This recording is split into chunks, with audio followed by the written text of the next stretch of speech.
Nosso objetivo nessa nova série é, biblicamente, dar ferramentas para que você e eu possamos, de forma cristã, nos relacionar com essa sociedade e essa cultura, porque nós estamos envolvidos na sociedade e na cultura.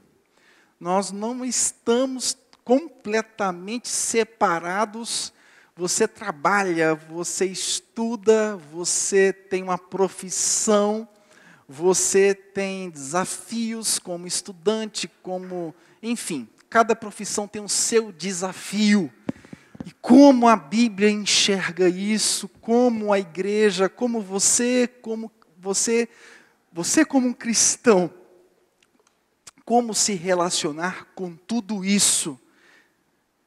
Eu queria que você abrisse a sua Bíblia em Colossenses 3:17, diz assim: e tudo quanto fizerdes, seja por meio de palavras ou ações, fazei em o nome do Senhor Jesus, oferecendo por intermédio dele graças a Deus Pai. Meu querido,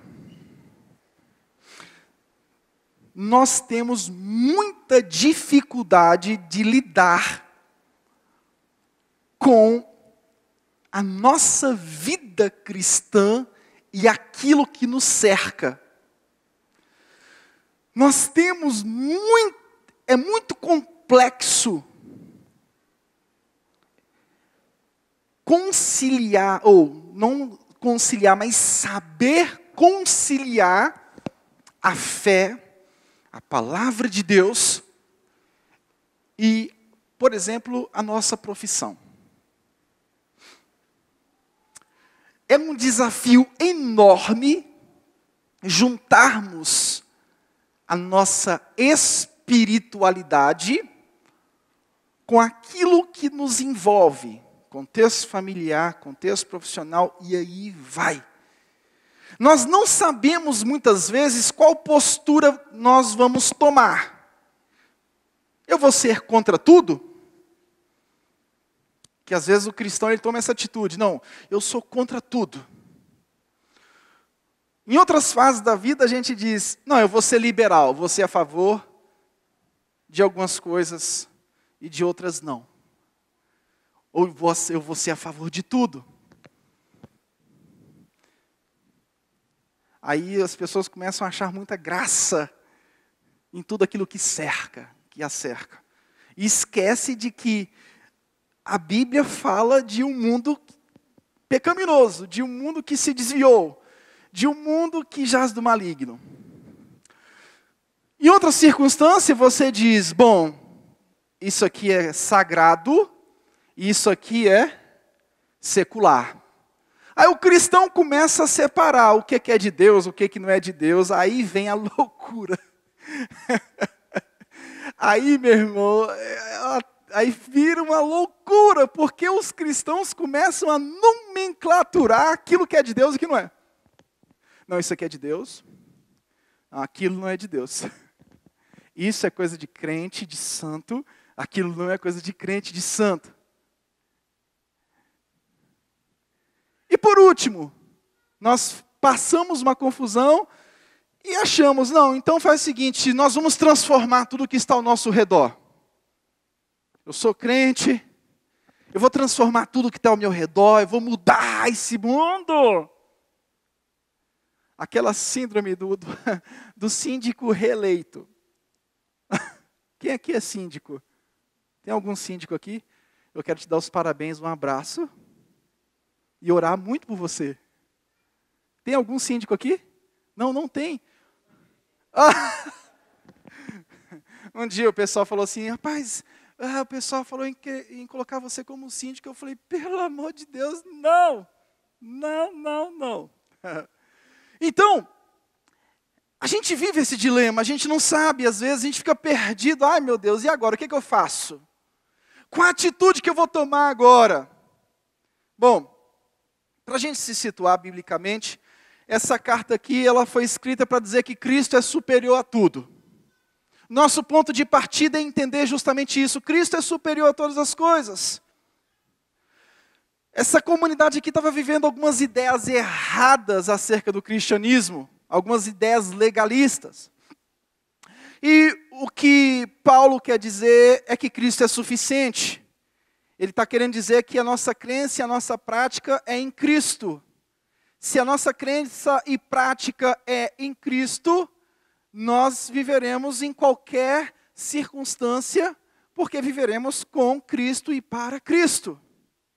No capítulo 1, versículo 1 ao 14, ele fala da comunhão cristã. No capítulo 1 ao 2, 7, da supremacia de Cristo. No 2,8, Paulo denuncia uma falsa doutrina, ou seja, uma falsa noção de espiritualidade. De fato, é muito perigoso essa questão de espiritualidade. A pessoa começa a desenvolver uma vida espiritual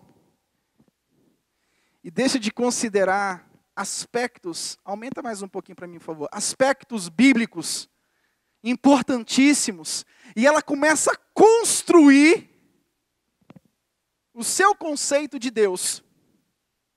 Ela começa a construir o seu conceito de igreja, o conceito de sociedade, o conceito do que é do mundo, o que não é do mundo.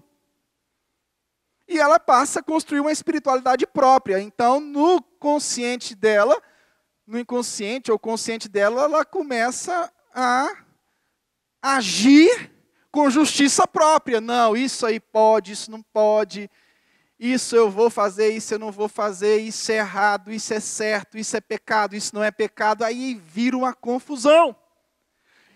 Paulo, ele combate uma filosofia judaica de influência grega, que dizia que os cristãos estavam vulneráveis às forças espirituais.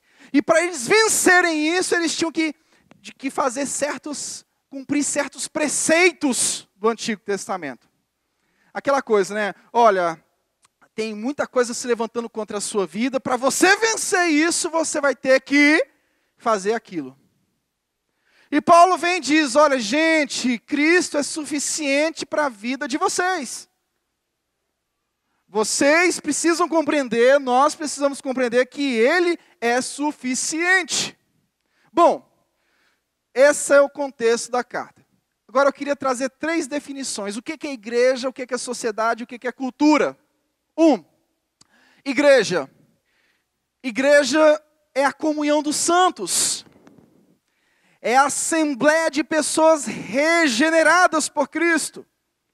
Ela se manifesta visivelmente. Nós somos a igreja visível. E ela se manifesta de forma invisível. Todas as igrejas na face da terra. A igreja é o povo de Deus. O fundamento da igreja é Cristo. E o Cristo como fundamento é aquele que acrescenta à igreja aqueles que estão sendo salvos. Foi o que aconteceu lá em Atos 2:47. E o Senhor ia acrescentando os que iam sendo salvos. Pronto, esse é o conceito de igreja.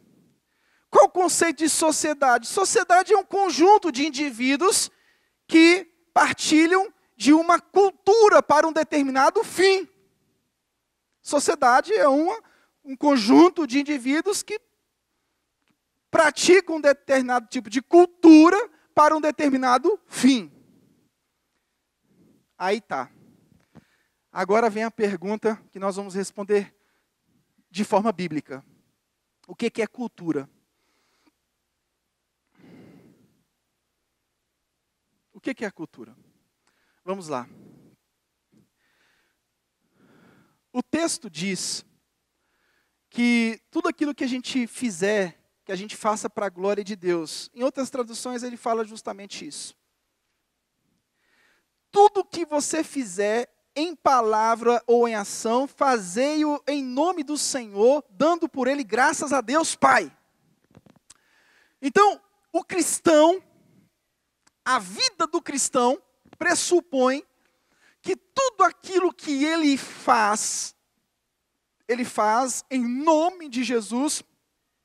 Tudo aquilo que ele desenvolve na vida, ele desenvolve para a glória do Pai. Então, se você trabalha, se você estuda, se você tem uma família, se você se locomove, se você atende, se você recepciona, tudo aquilo que você faz em nome de Jesus para a glória de Deus. Aí tem alguns que dizem, não, lá é o meu emprego e aqui é a igreja. E são esses conceitos errados que nós queremos quebrar.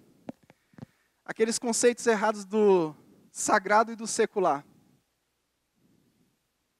A gente nomenclatura, não, isso aqui é sagrado e aquilo é secular. Então, no sagrado eu vou agir desta forma e ali eu vou agir de outra forma. Então vamos lá. O texto fala que tudo que a gente fizer, que a gente faça em nome do Senhor para a glória de Deus. Até aí tudo bem? Diga amém. Bom, de onde vem esse conceito de fazer tudo para a glória de Deus? Vem da criação. Deus cria o homem, e quando Deus cria o homem, Ele cria o homem para que tudo que o homem produzisse fosse para a sua glória. O que é cultura? Cultura é tudo aquilo que eu produzo. Então, todos nós somos seres culturais. Nossa, como fulano é culto. Não, todos nós fazemos parte de uma cultura. E você produz cultura. Deus criou o homem, e quando Ele cria o homem, o propósito da criação é que tudo que esse homem fizesse fosse para a glória de Deus. A cultura é justamente isso. São ações que o homem criado por Deus faz. E essas ações deveriam glorificar a Deus. A gente sabe que o pecado entrou no meio do caminho. E o homem começou a criar uma cultura por conta do pecado. Então, hoje você tem, no conceito de cultura, biblicamente falando, essa realidade de coisas boas e de coisas ruins. É claro que quando Deus cria o homem, lá depois Deus preserva o homem através da arca, nem tudo foi destruído, e nem tudo que é feito é ruim. Porque Deus ainda não destruiu a face da terra. Então tem coisas que são culturas boas e tem coisas que são culturas negativas por conta do pecado. Mas no frigir dos ovos, tudo aquilo que eu faço e não glorifica a Deus é uma cultura que é perigosa. Cultura é tudo aquilo que eu faço para a glória de Deus. Tudo. Tudo que eu faço para a glória de Deus. Independentemente do que você faz, lógico. Se é para a glória de Deus, não pode ser pecado. Independentemente daquilo que você produz. Independentemente, você não vai produzir maconha e vai dizer, pastor, estou produzindo. Minha cultura é a cultura da maconha. Isso não vai glorificar Deus. Mas é justamente isso, cultura vem de agricultura, vem de cultivo, é aquilo que eu produzo, é aquilo que nós produzimos. A cultura é o serviço a Deus na nossa vida. Se uma sociedade adora ídolos, deuses falsos, então o que irá governar a cultura dessa sociedade é deuses, ídolos, deuses falsos. Se uma sociedade adora a Deus, essa adoração influenciará em sua cultura. Se nós adoramos ao Senhor, se nós servimos ao Senhor, isso vai influenciar em todas as áreas da minha vida, ou deveria influenciar. Porque não tem como eu ser uma pessoa aqui e outra pessoa lá, a não ser que a minha vida não seja para a glória de Deus. Não tem como eu viver uma vida desvinculada daquilo que eu creio. Tem. Só se eu não creio de fato. O problema é que as pessoas se dividem em duas, elas se tornam pessoas de dupla face, porque de fato aquilo que elas fazem não corresponde ao que elas creem, porque de fato elas não creem. Porque se elas crescem naquilo que realmente a Bíblia fala, a prática delas seria diferente.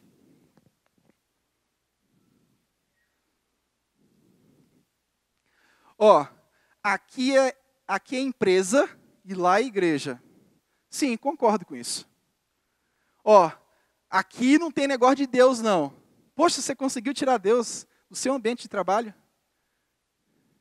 Então quer dizer que a cultura que você produz, ela só é produzida no ambiente da igreja?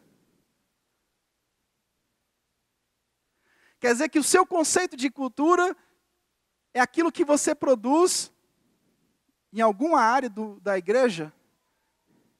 Você conseguiu tirar Deus dos seus estudos? Você conseguiu tirar Deus do seu trabalho com atitudes ríspidas? Ó, aqui é contrato e acabou. Não, tudo bem, é contrato, é CLT ou é 8.112, enfim. Mas o pressuposto do cristianismo, do cristão, é de que em todo o ambiente que ele está, a cultura que é produzida por ele é a cultura que glorifica ao Senhor. Então não tem como eu desvincular. Não tem como eu desvincular. Não tem como separar. Porque se eu fizer essa separação, eu vou estar distinguindo o sagrado e secular da minha vida. E o cristão, o homem que é convertido por Cristo, ele não tem mais essa distinção. Tudo que ele produz, tudo que ele faz, a cultura que ele faz, o plantio, aquilo que ele cultiva, faz parte da cultura do reino de Deus, da cultura da palavra de Deus, da cultura daquilo que glorifica o nome do Senhor.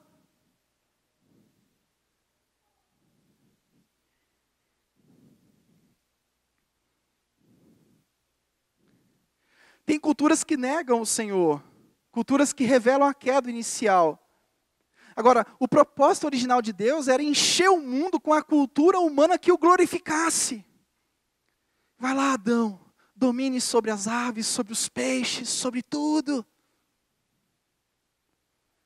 Com o propósito de quê? De glorificar o nome do Senhor.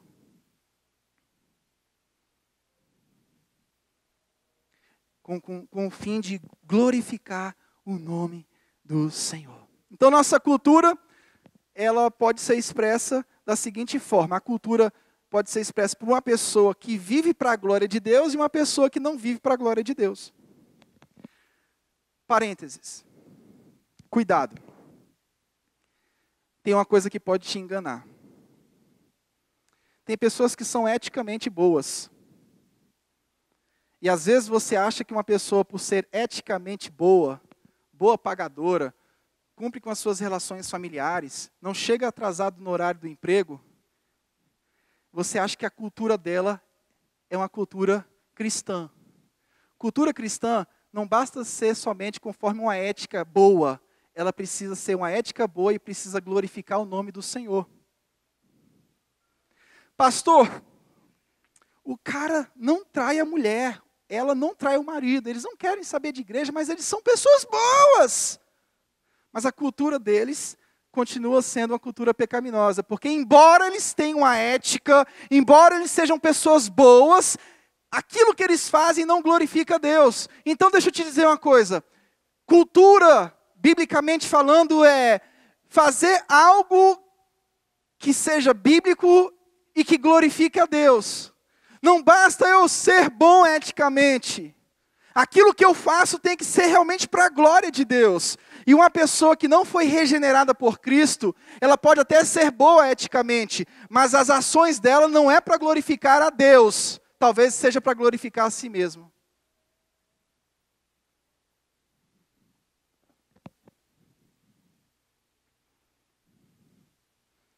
Esse versículo aqui, 3,17, é o resumo da prática cristã.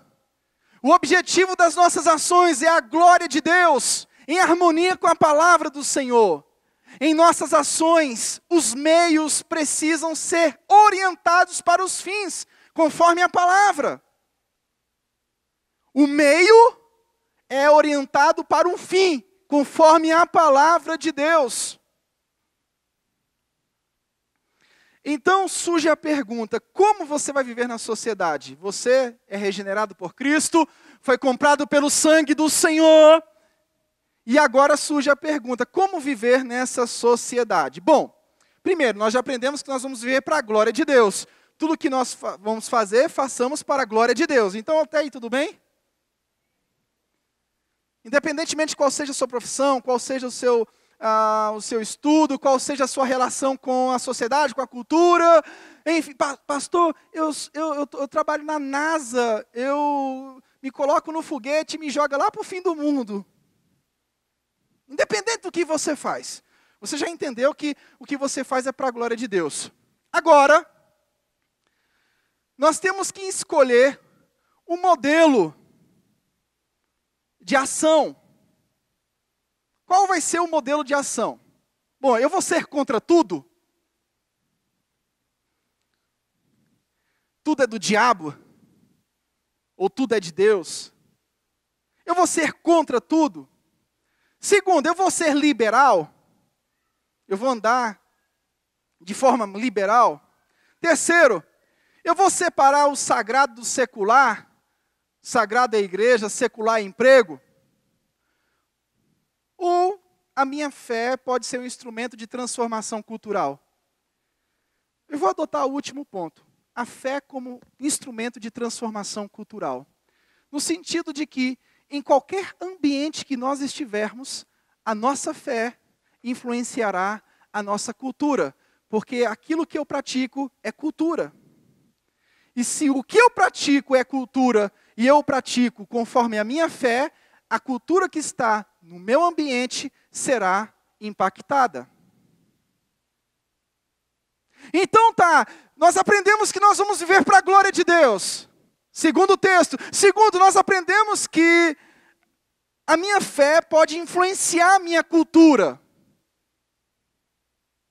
Então, pastor, quer dizer que onde eu estiver, eu posso ser um servo de Deus e posso fazer a diferença como servo de Deus? Sim.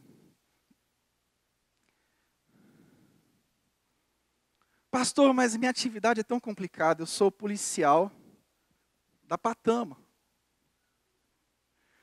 Eu tenho que dar uns coros no bandido, se ele resistir.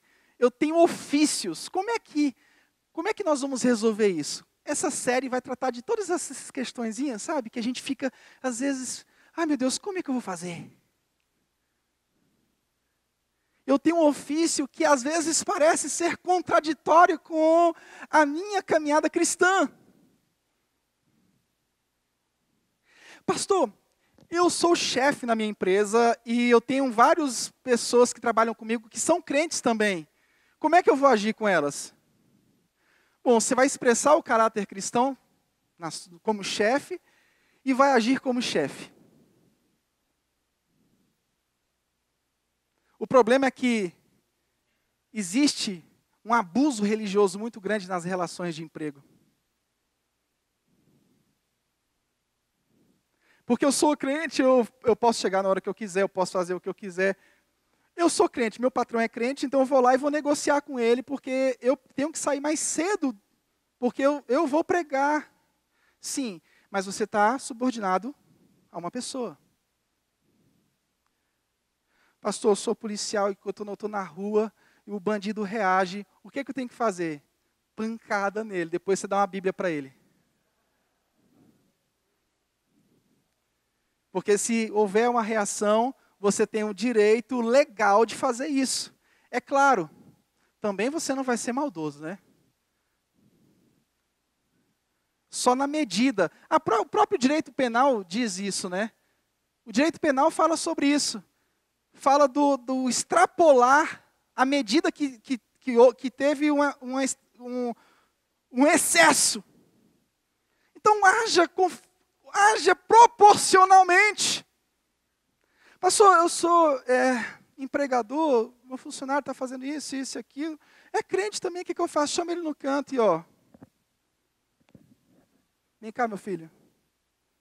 As regras aqui são assim, assim, assim, assim, assim, assado. A vida cristã não é uma vida de concessões por conta da fé. Não, não é não. Agora, você também como patrão, você não pode querer separar os ambientes. Não, aqui é o ambiente de trabalho. Lá é o ambiente da igreja. Aí você está separando secular e sagrado. Aí você está dizendo que a sua espiritualidade só funciona de acordo com o ambiente. E não é isso. E não é isso. E não é isso que nós temos que compreender. Então nós vamos tomar a atitude de influenciar a cultura através da fé. Nós vamos influenciar no sentido de transformação, de acordo com o padrão da palavra de Deus, em qualquer ambiente. Aí você diz para mim, pastor, você é contra o cristão se envolver com a política? Sou. Não porque eu demonizo a política. Eu sou contra líderes religiosos fazerem da igreja curral eleitoral. Eu sou contra líderes religiosos se elegerem a cargos políticos. Mas cada um de vocês tem que ter um pensamento político que eu não posso influenciar. Eu, pastor Michel, mas a sua cultura cristã tem que entrar em cena nesse período. Eu não posso dizer em quem você tem que votar. Eu não posso pegar um candidato e dizer assim, esse aqui é o candidato. Eu não quero fazer isso, não faz parte da minha história. Mas você tem o direito societário de fazer isso. Ah, pastor, então quer dizer que você não acha que uma pessoa pode ir para o congresso e pode influenciar? Eu até acho, porque o cristianismo pode influenciar tudo, mas até agora no congresso...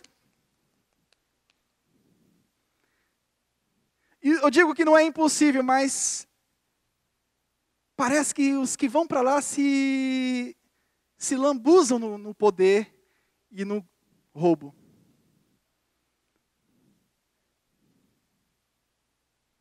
Será que um dia vai surgir alguém que vai para lá e vai fazer a diferença? Pode ter. E eu acho que pode ter alguém que esteja lá, que não necessariamente seja cristão e esteja fazendo um bom trabalho, eu não sei. Mas eu só sei de uma coisa, tudo que a gente faz, a gente tem que fazer para a glória de Deus. Agora, vem a seguinte questão. Eu sou cristão. A minha fé vai influenciar os ambientes que eu estou. E quais são os cuidados que eu preciso ter? Não vai sair daqui como um herói. Pronto, agora vou mudar tudo. Não, não é isso. Você pode influenciar, com certeza, mas alguns cuidados você tem que ter nisso. Primeiro cuidado. Muitas pessoas começam a agir fora da igreja e começam a se envolver com vários movimentos e começam a desprezar a igreja. Porque elas dizem o seguinte, a minha fé, ela tem que ser desenvolvida fora da igreja. E ela começa a ser uma ativista. Começa a se envolver no partido, começa a se envolver nisso, naquilo. Ok. Cada um é livre para se envolver partidariamente. Vocês são seres que vivem na sociedade. Vocês têm que se decidir. Vocês vão fazer uma eleição, vão votar em quem vai ser síndico, quem não vai ser. Vocês vão fazer eleição municipal, estadual, federal. Agora, cuidado com o ativismo fora da igreja para você não desprezar a igreja do Senhor. O que acontece é que as pessoas ficam fascinadas com a sociedade, com a cultura. E de fato a gente precisa se envolver com a sociedade, com a cultura. Mas esse fascínio, esse ativismo, muitas vezes leva a pessoa a desprezar a igreja, desprezar os irmãos. No sentido de que eu não sou crente de banco. Aí diz, não, eu não sou crente de banco, mas também eu só quero fazer tudo fora da igreja. Aí nós vamos estar desprezando a relação da igreja com a sociedade, com a cultura. Então nós temos dois desafios, nós não podemos desprezar aquilo que nos cerca, e também nós não podemos desprezar aquilo que faz parte da nossa fé, a igreja do Senhor Jesus Cristo, de forma visível e invisível. Então o primeiro cuidado que nós temos que ter, eu quero agir para a glória de Deus em tudo, então não deprecie os valores internos da igreja. Segundo, cuidado com o triunfalismo com poder. É o que acontece muito, pelo menos em Brasília. Nós vamos ganhar essa cidade. A igreja é influência. A igreja vai tomar os poderes. A igreja tem que influenciar lá fora. Mas cuidado com o triunfalismo. Porque isso vira guerra de poder. Quando chega as eleições no Distrito Federal, o que acontece? Denominação brigando com denominação por conta de poder de quem vai levantar o seu deputado. Cuidado! Nós temos que influenciar os empresários da cidade, nós temos que influenciar os políticos, nós temos que influenciar os advogados, a classe operária, nós temos que influenciar as classes A, ou B, ou C, ou D. Maravilha. A igreja tem que agir mesmo, você precisa agir. Você precisa fazer um culto onde você está. De fato, é isso que é a proposta dessa série. Você precisa influenciar onde você está. Mas não ache que aquela ação que você fez é tudo e agora você encontrou o ministério. Nunca se esqueça que o nosso ministério é em relação ao homem. Pregar o evangelho para o homem pecador. Independentemente da classe social, independentemente do que ele ganha, do que ele tem, do que ele é. É claro que o meio que você está vai gerar contatos com pessoas da sua mesma posição social. E você precisa, com a sua fé, saber atingir essas pessoas. Mas eu não posso criar um sistema de poder.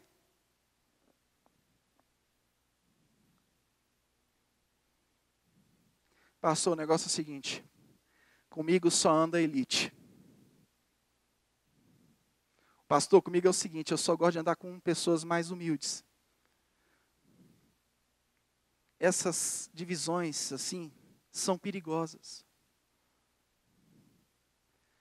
Gostar de só disso ou só daquilo. Nós temos que gostar de gente. Nós temos que influenciar pessoas. Eu não posso ser tão ligado para cá e tão ligado para lá. É claro que dependendo do meu nível social, eu vou estar mais envolvido aqui, eu vou estar mais envolvido aqui. Mas eu não posso achar que isso aí, pronto. Eu vou envolver agora com as pessoas menos favorecidas. Isso sim que é evangelho. Não, evangelho é se envolver com pessoas que têm dinheiro, que não têm dinheiro, pessoas que podem, que não podem. Evangelho é se envolver com tudo que está na face da terra. Terceiro, nós nunca teremos uma cultura cristã por inteiro. Eu vou ganhar, pastor, a minha comunidade inteira. É? Pastor, eu vou ganhar o congresso. Pastor, eu vou ganhar a minha escola, a minha faculdade. Faça cultos na faculdade. Seu escritório, onde você é estagiário, reúna o pessoal lá. Vem aqui, gente. Quem é crente aqui? Vamos pegar aqui, vamos fazer uma oração aqui, tá? Vamos fazer um xaramanai aqui, tá? Não sei o que, tá? Vem aqui. Mas não seja aquele crente chato que acha que o escritório inteiro tem que ser crente.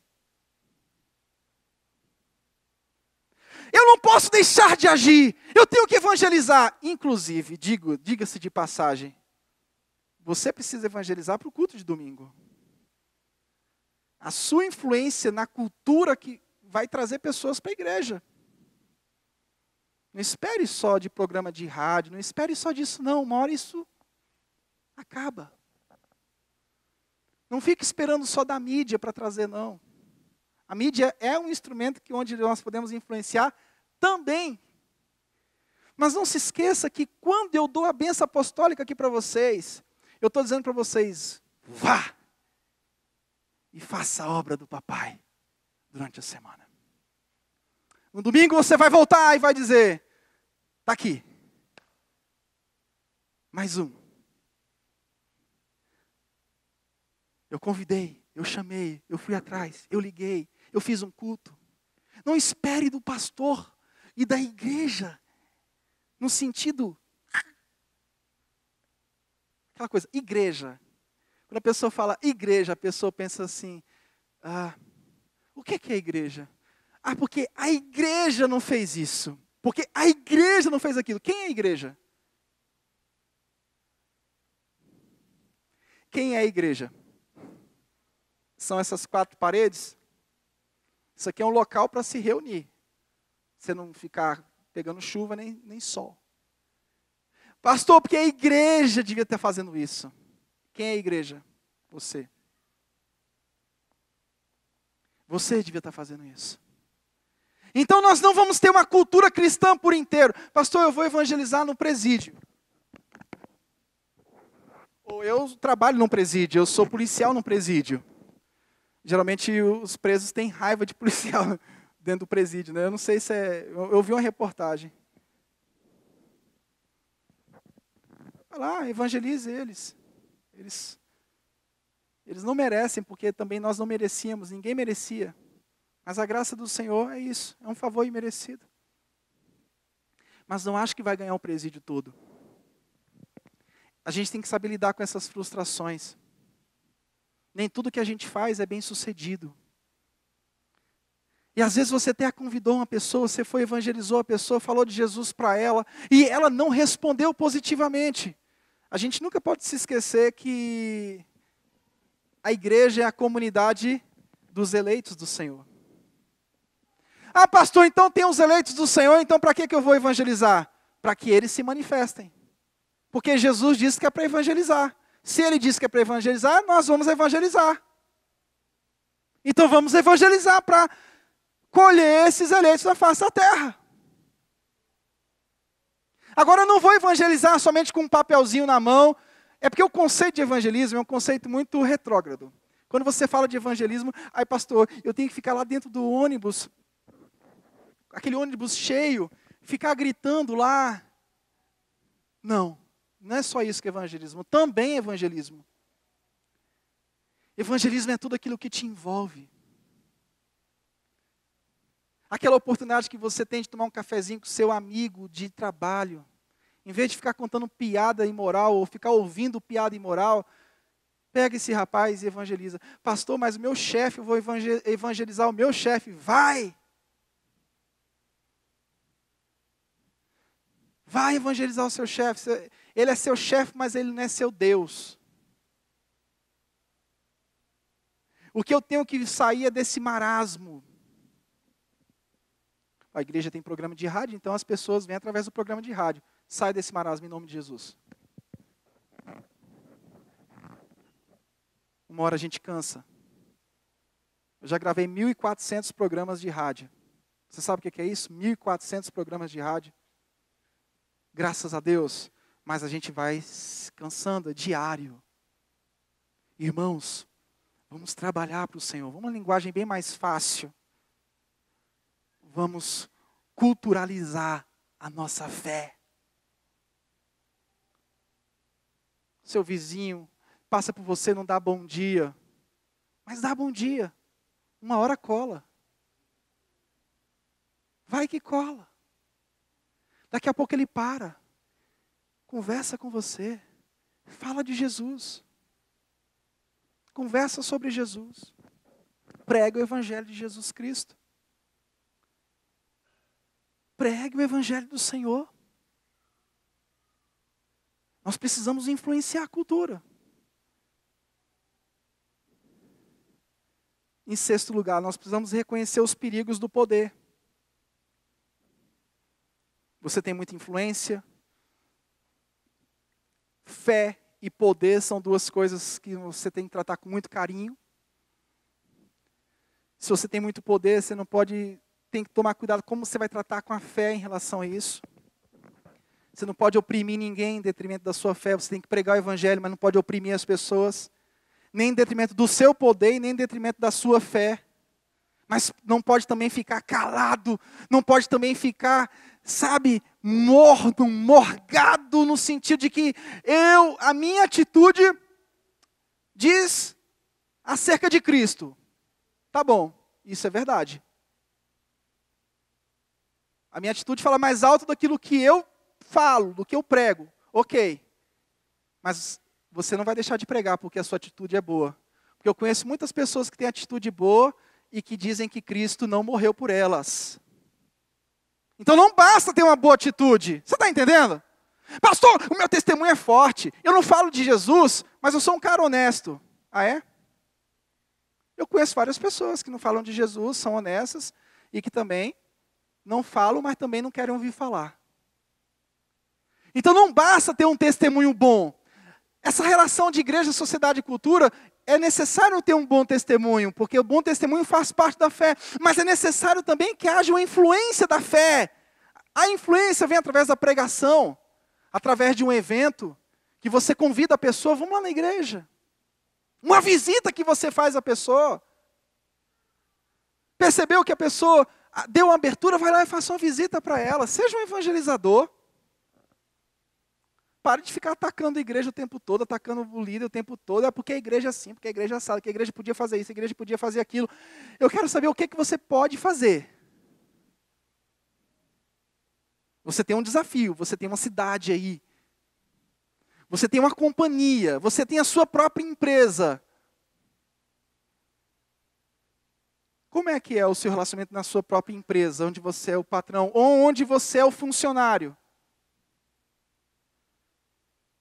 Eu estou envolvido com tudo isso, então como é que eu vou fazer com tudo isso? Eu vou ser aquele cara 007? Cristo, Ele de fato transforma. O padrão é a palavra de Deus. Nós vamos viver para a glória de Deus, transformando a cultura.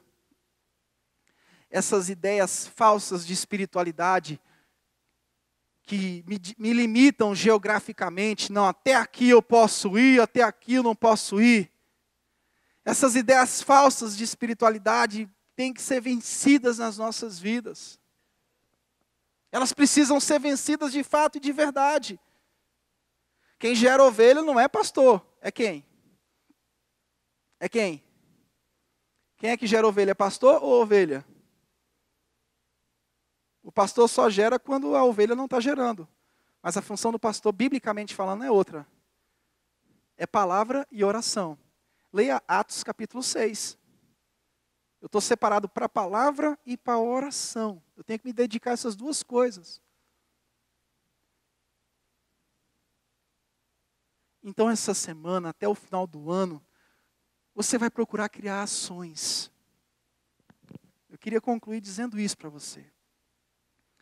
Tudo que você fizer, você vai fazer para a glória de Deus. Vai. Mas você vai criar ações para a glória de Deus. Você vai ter um caderninho. No próprio celular você faz esse caderninho. Pessoas que eu quero evangelizar, pessoas que eu quero levar a palavra do Senhor. Pessoas que eu quero visitar, ministérios na igreja que eu quero fazer parte. Eu quero parar de criticar, eu quero me encaixar em alguma coisa da igreja. Nós acabamos de abrir aí o ministério de capelania, ou visitação hospitalar. Você gosta de falar de pessoas que sofrem? Então venha, faça parte da capelania. O que a igreja pode fazer por fulano? O que a igreja pode fazer por Beltrano? Ai meu Deus, igreja, faz alguma coisa por fulano. Igreja, faz alguma coisa por ciclano. Você é igreja. Nós somos a igreja. E eu tenho um lema, quem dá a sugestão faz. Ah, então não vou mais sugerir mais nada para o pastor. Faz. Até o final do ano você vai estar engajado em algum projeto ministerial. Pastor, eu estou com um projeto lá na minha empresa, estou fazendo um culto lá semanalmente, uma vez por semana. Maravilha, meu irmão, faça isso mesmo. Pastor, a igreja tem algum material de estudo bíblico para eu reunir com a minha equipe? O que eu faço? É porque se você achar que está no seu ambiente de trabalho só para falar de negócios,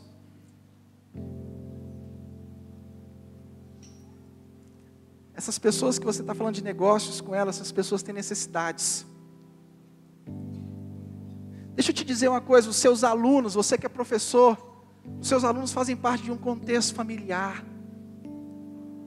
Não trate os seus alunos simplesmente como objeto de conhecimento, como receptor de conhecimento. Esses alunos, eles precisam, eles têm necessidades. É claro que existe uma discussão atual do MEC em relação ao ensino religioso. Você tem que observar essas questões aí para não agir contrariamente à sua instituição que você trabalha. Mas analise tudo isso e vê quais são as possibilidades. Você não pode deixar um aluno, de acordo com a possibilidade que você tem, passar. Às vezes aquele aluno é um aluno depressivo. Quantos jovens estão se mutilando? A tendência agora são os jovens se mutilarem.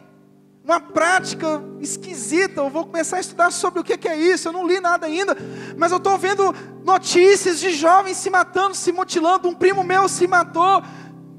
A diretora virou para minha avó lá na escola dizendo que ele era um menino depressivo. A gente via, mas não podia fazer nada. Mas por que não podia fazer nada? Se não pode fazer um acompanhamento interno, saiu do muro da escola, saiu da porta da escola, vem cá meu filho, deixa eu te falar de Jesus aqui para você. Esse colega de trabalho que você tem, esse colega tem necessidades como você tem, ele tem necessidades familiares, ele tem necessidades espirituais. Ele precisa de norte na vida, ele está perdido. Tudo que está ao seu redor não é tão frio como você pensa que é. Talvez você que esteja frio nessa parada. Separe um tempo. Tome um café, vem cá meu irmão, deixa eu tomar um cafezinho aqui com você, me conta aqui. Fala que eu te escuto. Agora não vai querer sair para tomar café com sexo oposto, é casado. Não dá certo não. A não ser que tenha a sua esposa perto, ou então que tenha um grupo. Sabe, você está entendendo o que eu estou querendo dizer, né? Pastor, eu vou para um happy hour com a minha amiga lá do trabalho, que eu vou emprestar meu ouvido para ela. Dá certo não, menino, não dá certo não, não vai dar certo não. Ela vai se apaixonar por você. Ela vai se apaixonar por você, porque ela vai encontrar em você aquilo que ela não encontra em casa. Um homem romântico, atencioso, que ouve. Meu marido não me ouve. Não. Tome esses devidos cuidados. Mas sabe, faça da sua vida uma vida que glorifique ao Senhor em todas as suas ações. Um cristão ambulante, um cristão em movimento, um evangelho em movimento, um evangelho que está criando ações, que está criando. Eu não posso simplesmente ficar a semana toda e me preparar para ir para a igreja no domingo. Eu não aguento, se fosse eu já teria morrido. Eu teria morrido se eu ficasse a semana toda paradinho. Gente, deixa eu contar uma coisa para vocês. Você sabe que eu amo ter uma atividade intensa durante a semana? Porque não obstante eu achar que é muito importante preparar o sermão de domingo, e eu invisto muito para preparar um sermão. Essa série aqui eu estou preparando há mais de mês. Eu não preparo uma palavra saindo de casa, vindo para a igreja, tirando na sorte lá, o que eu vou pregar hoje. Não é isso.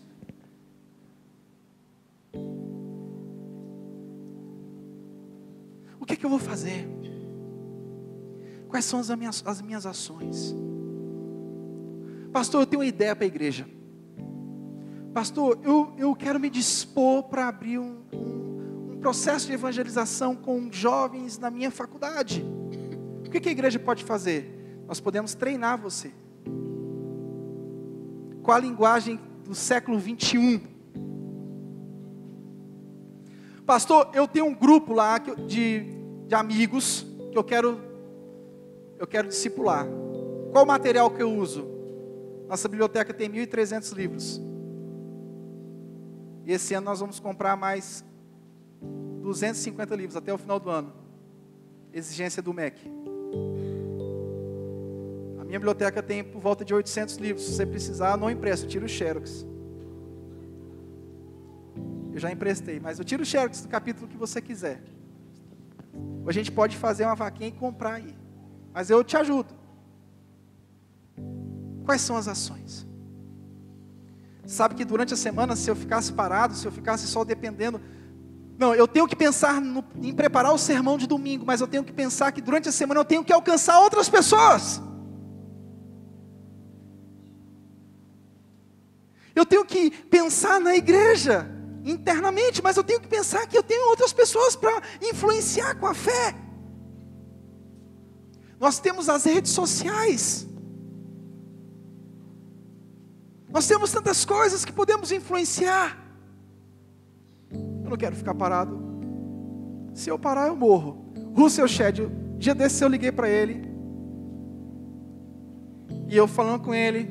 Ele falou, minha agenda está muito intensa, isso, aquilo. Eu falei assim, pô, doutor, o senhor não está cansado, não? Ele disse para mim o seguinte, olha, se eu parar, a minha mente para.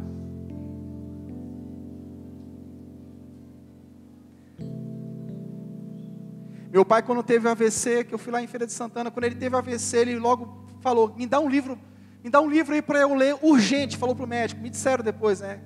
Depois que ele morreu, o médico disse lá. Disse que ele teve AVC, quando ele voltou um pouquinho, eu quero um livro para eu ler. Me dá um livro para eu ler aí, por favor. No reino de Deus é a mesma coisa.